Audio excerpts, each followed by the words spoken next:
নমস্কার, আমি সুমন বসু রায় খবরের ময়নাতদন্তে আজ নিয়ে এসেছি এসআইআর নিয়ে একটা বড় আপডেট। কত মানুষের নাম বাদ যেতে পারে বা কত ভোটারের নাম বাদ যেতে পারে সেই নিয়ে কিন্তু চর্চা চলছে। এবং যেমন শুভেন্দু অধিকারী বা দিলীপ ঘোষ বা আমরা যদি ধরি বিজেপির তাবড় নেতা, তারা কিন্তু বলেছিলেন 1 কোটির নাম কিন্তু বাদ যাবে, কিন্তু বাস্তবে দেখা গিয়েছে এখনো পর্যন্ত 58 লক্ষ নাম কিন্তু খসড়া তালিকা থেকে বাদ গিয়েছে। এবং এখানে কিন্তু বলা হচ্ছে যেখানে বিহারে প্রথম অবস্থায় 65 লক্ষ নাম কিন্তু বাদ গিয়েছিল খসড়া তালিকা থেকে, তামিলনাড়ুতে প্রায় 1 কোটি 97 লক্ষ কিন্তু নাম বাদ গিয়েছে, প্রায় 1 কোটি বলা চলে 97 লক্ষকে। এবং আমরা যদি দেখি তাহলে দেখতে পাবো গুজরাটে সেখানেও কিন্তু 74 লক্ষ নাম কিন্তু খসড়া তালিকা বাদ গিয়েছে। অর্থাৎ পশ্চিমবঙ্গ যেখানে জনসংখ্যা এত বেশি, সেখানে এই যে পরিমাণ নাম বাদ যাচ্ছে সেটা নিয়ে কিন্তু এই মুহূর্তে চর্চা চলছে। অনেকেই কিন্তু নির্বাচন কমিশনের যে কাজ তাকে কিন্তু সন্তুষ্ট নন। অন্যদিকে আমরা যদি দেখি তাহলে দেখতে পাবো যে ধরনের একটা কিন্তু ধারণা তৈরি হয়েছিল সেই নাম কিন্তু খসড়া তালিকায় বাদ যায়নি। পশ্চিমবঙ্গের ক্ষেত্রে 1 কোটিও নয়, 2 কোটিও নয়, 1.5 কোটিও নয়, এখনো পর্যন্ত খসড়া তালিকাতে আমরা দেখতে পেয়েছি মাত্র 58 লক্ষের মতন কিন্তু নাম বাদ গিয়েছে। আর এই নিয়েই কিন্তু চর্চা চলছে। এখানে আমি বলেছিলাম যে বিহারের একেবারে উল্টো বা পাল্টা চলছে কিন্তু বাংলায়। অর্থাৎ আমরা যদি দেখি বাংলায় একেবারে উল্টো পদ্ধতিতে কিন্তু নির্বাচন কমিশন তারা খসড়া তালিকা প্রস্তুত করেছে।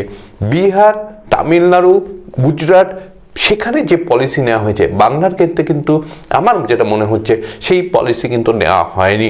এখানে একেবারে উল্টো পদ্ধতি নেওয়া হয়েছে। কি উল্টো পদ্ধতি? এবং নাম কি পরবর্তী সময় আরও বাদ যেতে পারে, নাকি যে নাম বাদ গিয়েছে সেখান থেকে কমবে? কেন আমরা জানি প্রথমে 65 লক্ষ নাম কিন্তু বিহারে বাদ গিয়েছিল এবং তারপরে প্রথমেই কিন্তু ঝাড়াই বাছাইয়ের পরে আরও 17 লক্ষ নাম কিন্তু সেখানে যুক্ত হয়, অর্থাৎ যেখানে বাদ গিয়েছিল সেখান থেকে বাদ চলে যায়। ফলে সেই সংখ্যাটা কমতে থাকে এবং পরবর্তী সময় 50 লক্ষের কম নাম কিন্তু বিহারে বাদ গিয়েছিল।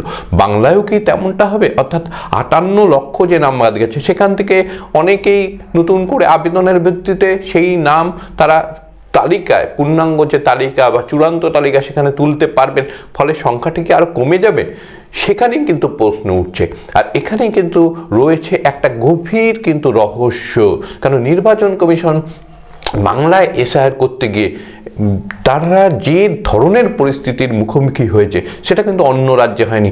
তারপরেও বাংলায় এত নাম কম কি করে বাদ গেল সেই নিয়ে যখন প্রশ্ন উঠছে তখন কিন্তু নতুন তথ্য আসতে শুরু করেছে। প্রথম যেটা তথ্য আমরা জানতে পারছি সেটা হচ্ছে বিভিন্ন ধরনের যে নাম বাদ দেওয়ার সংখ্যা, তাতে কিন্তু দেখা গেছে শুধুমাত্র মৃত, স্থানান্তরিত, অনুপস্থিত অর্থাৎ খুঁজে পাওয়া যায়নি এই ধরনের ভোটারদের নাম কিন্তু প্রথম অবস্থায় বাদ গেছে খসড়া তালিকায়। এবং অন্যত্র যেটা করা হয়েছে সেখানে যেখানে ম্যাপিং হয়নি সেটাও কিন্তু বাদের তালিকায় ধরে খসড়া তালিকা প্রকাশিত হয়েছিল।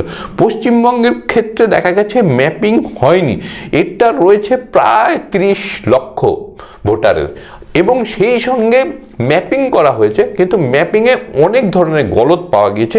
সেই সংখ্যাটা ছিল 1,67,45,911 জন। তাহলে বুঝতে পারলেন যে সংখ্যাটা কত? 1 কোটি প্রায় 68 লক্ষ এবং তার সঙ্গে যদি 30 লক্ষ যোগ হয় 2 কোটি নাম তো হয়ে যাচ্ছে। অর্থাৎ 2 কোটি এবং 58 লক্ষ এই যে নাম, তাহলে তো প্রায় 2.5 কোটির বেশি নাম খসড়া তালিকায় বাদ চলে যেত এবং এখানেই কিন্তু একটা বিশাল বড় সমস্যা তৈরি হতো। এবং সেটাকে এড়ানোর জন্যই সম্ভবত, অর্থাৎ আমি যেটা পর্যবেক্ষণে বুঝেছি, নির্বাচন কমিশন এখানে খুব সুকৌশলে একটা কাজ করেছে। তারা শুধুমাত্র অনুপস্থিত, মৃত এবং যাদের খুঁজে পাওয়া যায়নি বা স্থানান্তরিত হয়েছেন যে ভোটার, তাদের নামগুলি কিন্তু তারা শুধুমাত্র খসড়া তালিকায় রেখেছে। যাদের ম্যাপিং হয়নি, শুধুমাত্র সাদা ফর্ম জমা দিয়েছেন, তাদের নামও খসড়া তালিকায় রয়েছে। এমনকি যারা ম্যাপিং করতে গিয়ে বিভিন্ন ধরনের অসঙ্গতি যাদের ধরা পড়ছে এবং বড় অসঙ্গতি, সেগুলোও কিন্তু খসড়া তালিকায় চলে গিয়েছে। এটাই কিন্তু নির্বাচন কমিশন একটা কিন্তু চমক দিয়েছে বা তার একটা সুকৌশল নিয়েছে বলে আমার মনে হয়। এবং যখনই এত বিশাল সংখ্যক নাম তাদের কিন্তু যে মিলছে না বা তারা একেবারে ম্যাপিং ছাড়া দিয়েছে, কেন দিয়েছে এই নিয়ে যখন প্রশ্ন করতে হচ্ছে, তখন কিন্তু তারা প্রথমে যেটা করেছে তাদের পলিসিগত কারণে তারা যারা ম্যাপিং করেইনি কারোর সাথে তাদেরকে হিয়ারিংয়ে ডাকছে। কিন্তু একসঙ্গে এই 2.5 কোটি নাম বাদ গেলে একটা কিন্তু রাজ্যে একটা অরাজকতা তৈরি হতে পারত। এবং নির্বাচন কমিশন সেই জন্য প্রথমে কি হলো, তারা বিভিন্ন ধাপ তৈরি করে নিয়েছে। প্রথমে তারা বাদ দিলেন এমন নাম যেগুলোর বাদ যাওয়ারই কথা, যেমন মৃত ভোটার, যেমন স্থানান্তরিত ভোটার এবং যাদের খুঁজে পাওয়া যায়নি। এই 3 ধরনের ভোটারকে প্রথমেই তারা কিন্তু বাদ দিলেন। এরপরে যেটা আসছে সেটা হচ্ছে যারা ম্যাপিং করেনি, বলা হচ্ছে 30 লক্ষের কিছু বেশি, সম্ভবত 32 লক্ষ ভোটারকে কিন্তু প্রথমে ডাকা হচ্ছে। এই 32 লক্ষর মধ্যে যারা ম্যাপিং করতে পারবেন বা যারা ম্যাপিং না করেও তাদের নথি যেগুলো রয়েছে, যে নথিগুলি চাওয়া হয়েছে, যেটা নিয়ে আগেই আমি বিস্তারিত জানিয়েছি যে নথিগুলি চাওয়া হচ্ছে সেই নথিগুলির একটা যদি দেখাতে পারে বা কোনো কারণ যদি সে দেখাতে পারে যে হ্যাঁ সে ভারতের নাগরিক এবং তার ভোটাধিকার তার প্রাপ্য, তাহলে কিন্তু তার নাম উঠে যাবে। এবার বাকি থাকলো যেটা, সেটা হচ্ছে 1,67,45,911 জন যাদের অসঙ্গতি ধরা পড়েছে। এই বিষয়টি নিয়ে কিন্তু নির্বাচন কমিশন অত্যন্ত সজাগ ছিল।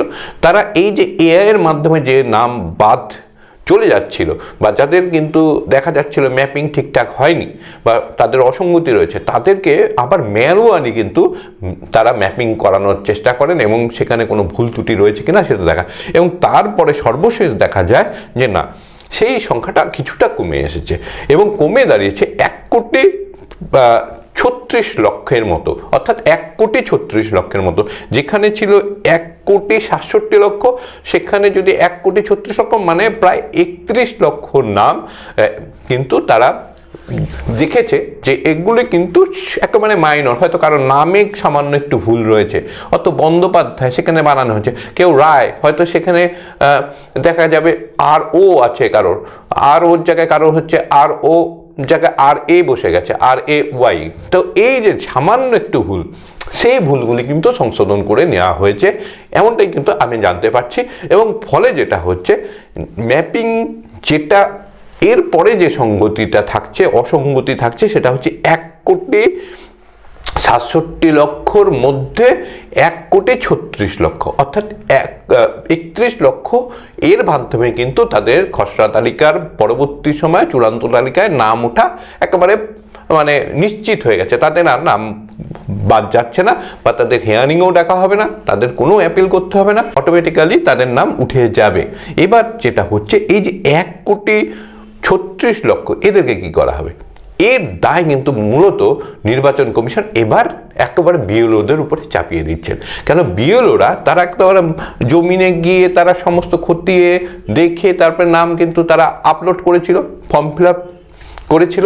ফলে নির্বাচন কমিশন যেটা করছে যে তাদেরকে প্রথমে সুযোগ দেওয়া হয়েছিল, তাদের যদি কোনো ভুলভ্রান্তি থাকতো এডিট অপশন ছিল, সেখানে গিয়ে সংশোধন করার একটা অপশন ছিল, এবং এবার যেটা হচ্ছে তাদের আর কোনো অপশন থাকছে না, তাদেরকে সরাসরি এবার মুচলেখা দিতে হবে। অর্থাৎ 1,36,00,000 ভোটারের নথি যাচাইয়ের ক্ষেত্রে বিএলও সরাসরিভাবে দায়বদ্ধ হয়ে গেল। এবার তারা তাদের দায়বদ্ধতার মাধ্যমে তারা প্রথমে মুচলেখা দিবে যে হ্যাঁ আমি যাচাই ঠিকঠাক করেছি এবং আমি এটার দায়িত্ব নিচ্ছি। ফলে নির্বাচন কমিশন এখানে দুটো কাজ তারা করতে পারে। এক, যেহেতু বিএলও তাদেরকে মুচলেখা দিয়ে দিচ্ছে এবং যেহেতু মুচলেখা দিয়ে দিচ্ছে, তাহলে যেটা হবে সরাসরি চূড়ান্ত তালিকায় নাম থেকে যাওয়ার একটা সম্ভাবনা কিন্তু দেখা যাচ্ছে। এখানে যেমন দুটো বলছে, 1 নম্বর, এখানে যদি বিএলও মুচলেখা না দেয় যেটাতে অসঙ্গতি রয়েছে, তাহলে কিন্তু তাদেরকে ডাকার একটা কিন্তু সম্ভাবনা হয়েছে। অর্থাৎ এখানেও কিন্তু বিএলওরা একটা দ্বিতীয়বারের জন্য একটা কিন্তু নির্বাচন কমিশনের কাছ থেকে সুযোগ পাচ্ছেন। প্রথমে তাদেরকে একটা সুযোগ দেওয়া হয়েছিল, তাদেরকে যখন আপলোডের সময়সীমা সেটা পেরিয়ে যাওয়ার পরে তারা যেটা করেছিলেন, তারা হচ্ছে একটা এডিট অপশন দিয়েছিলেন, বলা হচ্ছিল যদি কোনো ভুলভ্রান্তি থাকে এই সময়ের মধ্যে সেটা সংশোধন করে নেওয়া হোক, এবং সেটা যারা করার তারা করেছেন, এবং যারা করতে পারেননি তাদের কাছে কিন্তু দ্বিতীয়বারের জন্য সুযোগ চলে আসলো। অর্থাৎ মুচলেখা নেওয়ার সময় তারা যে যে ফর্মগুলিতে মনে করবেন যে এইগুলিতে হতে পারে তাদের কোনো ভুলভ্রান্তি রয়েছে, তারা আবার দ্বিতীয়বার সেটা যাচাই করতে পারেন এবং যাচাইয়ের পরে যদি দেখেন তারা যে না এটাতে আমার মুচলেখা দেওয়া ঠিক হবে না, তিনি মুচলেখা না দিয়ে সেটা নির্বাচন কমিশনে বলতে পারেন বা জানাতে পারেন। এবং সেক্ষেত্রে যেটা হবে যাদের হয়ে মুচলেখা কিন্তু বিএলও দিবেন না তাদেরকে কিন্তু সরাসরি আবার হিয়ারিংয়ে ডাকার একটা সম্ভাবনা থাকছে। অন্যদিকে আমরা যদি তর্কের খাতিরে ধরে নিই 1,36,00,000 যে ভোটারের অসঙ্গতি রয়েছে, যাদের বিভিন্ন ধরনের কি অসঙ্গতি রয়েছে আমি বলছি, সেই অসঙ্গতিগুলোই কিন্তু যারা রয়েছে তাদেরকে যদি বিএলও মিউচুয়াল দেয় তাহলে তাদের নাম ওঠার সম্ভাবনা রয়েছে, অথবা তাদেরকে পুনরায় নির্বাচন কমিশন আরও একটু মানে যাচাইয়ের চেষ্টা তাদের ঊর্ধ্বতন যে কর্তৃপক্ষ তাদের মাধ্যমে করার একটা সুযোগ থাকছে। অন্যদিকে যাদের মুচলেখা হয়ে বিএলও দিবেন না তাদের কিন্তু একেবারে 100% ডাকা হবে, 100% ডাকা হবে। সুতরাং আমরা যদি দেখি এর আগে যেটা হয়েছিল 1,67,45,911 জন যে পাওয়া গিয়েছিল তাদের মধ্যে কি গলদ দেখা গিয়েছিল। যেমন আমরা যদি দেখি তাহলে দেখা যাবে যে বাবার নাম মেনেনি, অর্থাৎ ম্যাপিং করেছে কিন্তু বাবার নাম মিলছে না। 85,00,000 একেবারে সংখ্যাটা যদি আমরা বলি 85,01,486 জন যাদের বাবার নাম মেনেই নেই, যারা ফর্মটা ফিল আপ করেছে, স্বাভাবিকভাবে তাদের কিন্তু ডাকা উচিত নির্বাচন কমিশনের হিয়ারিংয়ে। কিন্তু নির্বাচন কমিশন এক্ষেত্রেও যেটা করেছে আরেকবার কিন্তু তারা সেটাকে পর্যালোচনা করেছে যে কেন মেনেনি, সামান্য একটু ভুল থাকতে পারে, সেগুলি কিন্তু বাদ দিয়ে দেওয়া হয়েছে এবং সেগুলি তাদের নাম সরাসরি কিন্তু উঠে যাচ্ছে। দ্বিতীয় যারা ছিল তারা হচ্ছে একজন ব্যক্তি সে বাবা নামে হয়তো করেছে, কিন্তু দেখা যাচ্ছে 6 জন তাকে বাবা বলেছেন, মা বলেছেন, 6 জনকে মা বলেছেন। এই যে বিষয়গুলি, অর্থাৎ এই বিষয়গুলিতে 6 বা তার বেশি সংখ্যা, কারণ 10 জন 12 জনও পাওয়া যাচ্ছে যে তারা কিন্তু বলছেন যে উনি আমার বাবা। ফলে এই যে যারা এইভাবে দাবি করছেন তাদেরগুলো কিন্তু একটা সন্দেহের তালিকায় চলে এসেছিল। সেই সংখ্যাটা কত ছিল? সেই সংখ্যাটা ছিল 24,21,131 জন। 24,21,131 জন। অন্যদিকে যদি দেখি বাবা ও সন্তানের বয়সের যে পার্থক্য, বাবার সঙ্গে বয়সের পার্থক্য ন্যূনতম 22 বছর হওয়া উচিত, 21+ হওয়া উচিত। কিন্তু আমরা যখন দেখছিলাম যে নির্বাচন কমিশন তারা এআই দিয়ে যখন ম্যাপিং করাচ্ছে, দেখা যাচ্ছে বাবা এবং ছেলের বয়স পার্থক্য দাঁড়াচ্ছে 15 বছর বা তার কম, 12 বছর, 10 বছর, 11 বছর, যেটা কোনোভাবেই সম্ভব নয়। নির্বাচন কমিশন কিন্তু যে তাদের মাপকাঠিগুলি নিয়েছে, ভালো করে যদি লক্ষ্য করেন তাহলে দেখবেন অত্যন্ত সুকৌশলে তারা ভালো কিন্তু মাপকাঠি নিয়েছে, এআইকে দিয়েছে। তারা কিন্তু 21 বছর বা 22 বছরের মাপকাঠি নেয়নি, কেন 21 বছরের নিচে কিন্তু কোনো পুরুষ বিবাহ বন্ধনে আবদ্ধ হতে পারে না আইনত। কিন্তু নির্বাচন কমিশন যেটা করেছে সেটাকেও তারা কিন্তু করেনি, 21ও করেনি, 20ও করেনি, 19ও করেনি, 18ও করেনি, 17ও করেনি, 16ও করেনি, তারা 15 বছরকে বারণ করে, যেটা কোনোভাবেই সম্ভব নয়। পিতা পুত্রের মধ্যে বয়সের পার্থক্য 15 বছরের নিচে, অর্থাৎ 14 বছর, 10 বছর, 8 বছর, এটা সম্ভবই না। সুতরাং নির্বাচন কমিশন সেটা কিন্তু এআইকে দিয়ে ভেরিফাই করে দিচ্ছে। তাতে দেখা যাচ্ছে আপনাকে যেমনটা বললাম যে বাবা মার, এতে দেখা যাচ্ছে প্রায় 11,95,230 জন কেমন পাওয়া গিয়েছে যাদের এই ধরনের তারা ম্যাপিং করেছেন। কিন্তু ম্যাপিংয়ের পর দেখা যাচ্ছে তার যে ব্যক্তির সঙ্গে ম্যাপিং করেছে তার সঙ্গে বয়সের যে পার্থক্য সেটা 15 বছরের কম হয়ে যাচ্ছে। বাবা মা হিসাবে যে বাবার সঙ্গে যে ম্যাপিং করেছে তাতে 15 বছরের কম হয়ে যাচ্ছে বাবার বয়স, অর্থাৎ তার সঙ্গে পার্থক্য, সেটা সম্ভব নয়। সুতরাং তাদেরকে ডাকা হবে, ডাকা না হলে সেটা কিন্তু কেন হয়েছে সেটাকে খুঁজে বার করা হবে, সেই দায়িত্ব বিএলওদের থাকবে। এবার আসছি, বাবা ও সন্তানের মধ্যে বয়সের পার্থক্য 50-এর বেশি, অর্থাৎ 50 বছর তার বেশি যদি পার্থক্য হয় সেক্ষেত্রেও কিন্তু একটা ম্যাপিং করেছে। মাঝখানে কোনো এআইকে দিয়ে কিন্তু যে সন্দেহ থাকার মতন কোনো অবকাশ তারা মনে করেনি এবং সেটা কিন্তু ঝাড়াই বাছাই করা হয়নি। কিন্তু এই যে বাবা এবং সন্তান দুজনের বয়সের পার্থক্য দাঁড়াচ্ছে 8,77,736 জন। 1,77,736 জন। অর্থাৎ এই সংখ্যাটাও কিন্তু সন্দেহের মধ্যে চলে আসছে যে বাবা এবং সন্তানের বয়সের পার্থক্য দেখা যাচ্ছে 50 বছর হতে পারে, কিন্তু তাও নির্বাচন কমিশন কিন্তু সেটাকে ছাড়াই বাছাইয়ের মধ্যে নিয়ে আসছে। যেমন 15 বছরের যেটা নিচে রয়েছে ওটা তো থাকা সম্ভবই নয়, এবং 50 বছরেও স্বাভাবিকভাবে কিন্তু থাকা সম্ভব নয়। তবু নির্বাচন কমিশন সেক্ষেত্রে কিন্তু তারা সেটাকে বিবেচনার মধ্যে আনছেন। এছাড়া যেটা হচ্ছে যে লিঙ্ক করতে গিয়ে দেখা যাচ্ছে যে লিঙ্কটা মেলেনি, লিঙ্ক করেছে কিন্তু লিঙ্কটা মিলছে না, এই ধরনের সংখ্যাটা দাঁড়িয়েছে। আমরা যদি দেখি তাহলে দেখতে পাবো 13,46,918 জন, প্রায় 14 লক্ষ। 13,46,918 জন তারা ম্যাপিং করেছে, কিন্তু ম্যাপিংটা মিলছে না। তাদের দেখা যাচ্ছে যে যেই ম্যাপিং করেছে তার সঙ্গে মিলছে না। এছাড়াও যেটা দেখা গেছে যে 45 বছর বয়স হয়ে গেছে, কিন্তু 45 বছর বয়স হয়ে যাওয়ার পরও তারা কিন্তু 2002-এর যে তালিকা, সেই তালিকায় তাদের নাম নেই। কেন 2000 মানে 23 বছর আগে, যাদের 45 বছর হয়ে গেছে, 23 বছর আগে যদি হয় তাহলে 22 বছর ধরেন আপনি, 22-23 বছর বয়স ছিল, সেই সময় স্বাভাবিকভাবে তাদের নাম 2002-তে থাকা উচিত ছিল। কিন্তু যাদের নেই, যাদের 45 বছরের উপরে কিন্তু 2002 সালে তাদের নাম নেই, তাদেরকেও কিন্তু নির্বাচন কমিশন তারা কিন্তু খসড়া তালিকায় রেখেছে, কিন্তু পরবর্তী সময় তাদেরও কিন্তু একটা সন্দেহের চোখে দেখা হচ্ছে, এবং সেটাও কিন্তু একটা তদন্ত করা হবে, অথবা নির্বাচন কমিশন যেটা দায়িত্ব দিচ্ছে বিএলওদের, তাদেরকে হলফনামা জারি করতে হবে, যে তাদেরকে এই বিষয়ে মুচলেখা দিতে হবে যে আমাদের এটা আমরা দেখেছি সঠিক এবং বা সঠিক নয়। যদি সঠিক হয় তাহলে মুচলেখা কিন্তু অবশ্যই দিতে হবে। এবং 7 নম্বর যেটা করা হয়েছিল সেটা হচ্ছে ঠাকুমা বা ঠাকুরদাকে দিয়ে অনেকে কিন্তু ম্যাপিং করিয়েছেন, কিন্তু দেখা যাচ্ছে যে ঠাকুমা এবং ঠাকুরদার সঙ্গে তাদের বয়সের পার্থক্য মানে খুবই কম, 40-এর নিচে, যেটা স্বাভাবিকভাবে হওয়া উচিত নয়। 40-এর নিচে ঠাকুমার সঙ্গে তাদের বয়সের পার্থক্য হয়ে যাচ্ছে। এরকম সংখ্যাটাও 3,29,152 জন। অর্থাৎ আমরা যদি দেখি তাহলে দেখতে পাবো এই সংখ্যাটাও অনেক। এবং আমি 6 নম্বর পয়েন্টটা অবশ্যই সংখ্যাটা বলি নাই, ওটা আমার বলে দেওয়া উচিত। সেটা হচ্ছে যে বললাম যে যাদের 45 বছরের উপরে হয়েছে অথচ তারা 2002 সালের যে তালিকা, ভোটার তালিকা, সেখানে তাদের নাম ছিল না।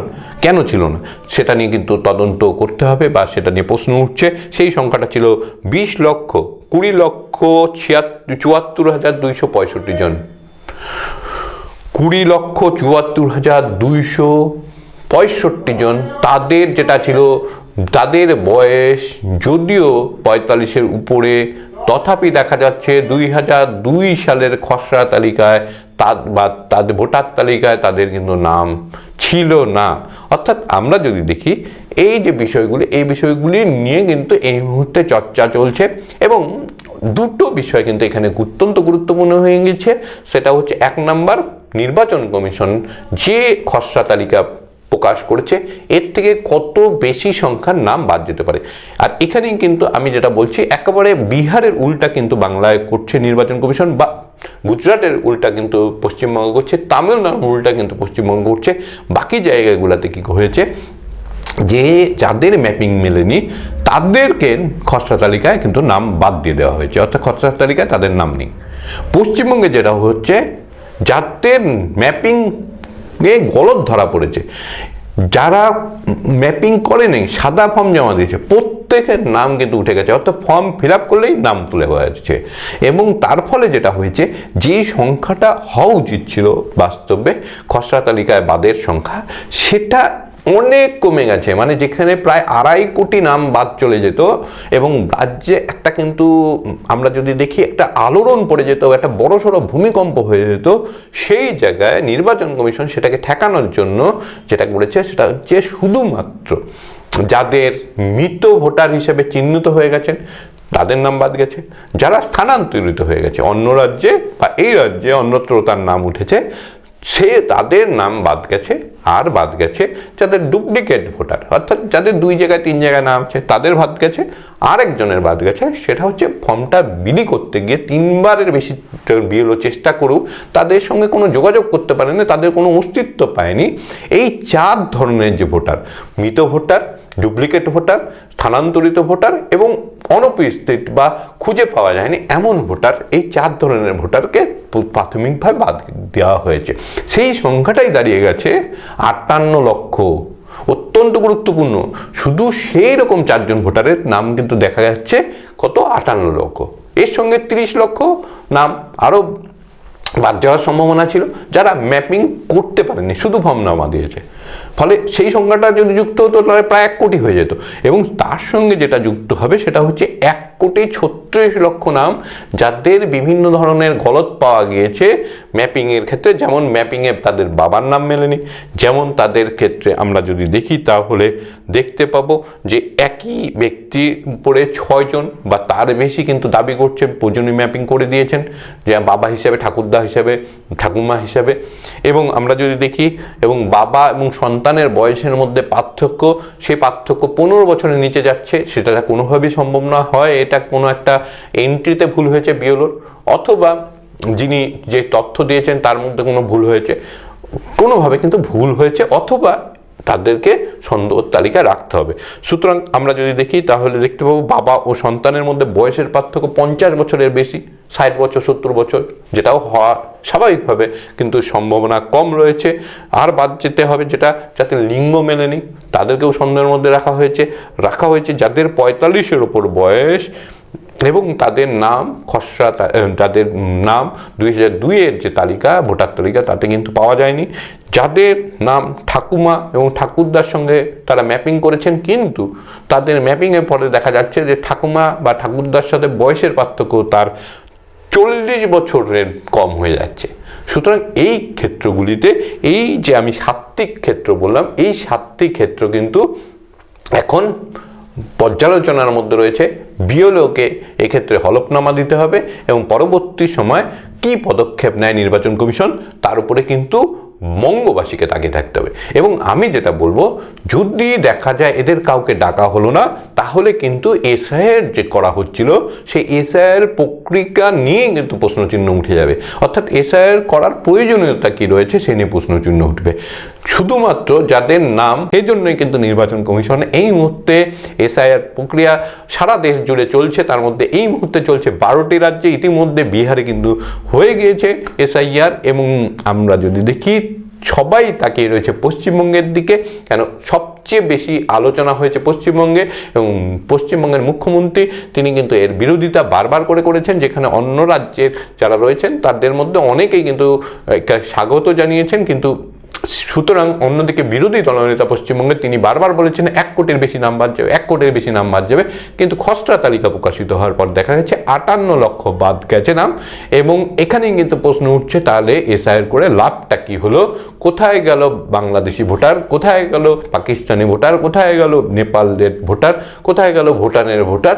সুতরাং সত্যি কি রয়েছে কিনা সেটা কিন্তু নির্বাচন কমিশন সঠিকভাবে তারা কিন্তু পর্যালোচনা খুঁজে বার করতে পারে কিনা তার দিকে কিন্তু তাকিয়ে রাখতে হবে। আর সেই জন্যই পশ্চিমবঙ্গে কিন্তু নির্বাচন কমিশন একেবারে উল্টো খেলা খেলছে বিহারের, উত্তরপ্রদেশের, আমরা যদি দেখি তামিলনাড়ুর, গুজরাটের, সব জায়গায় যেখানে এসআইআর হবে বা হচ্ছে তার ঠিক উল্টো খেলা খেলছে পশ্চিমবঙ্গে।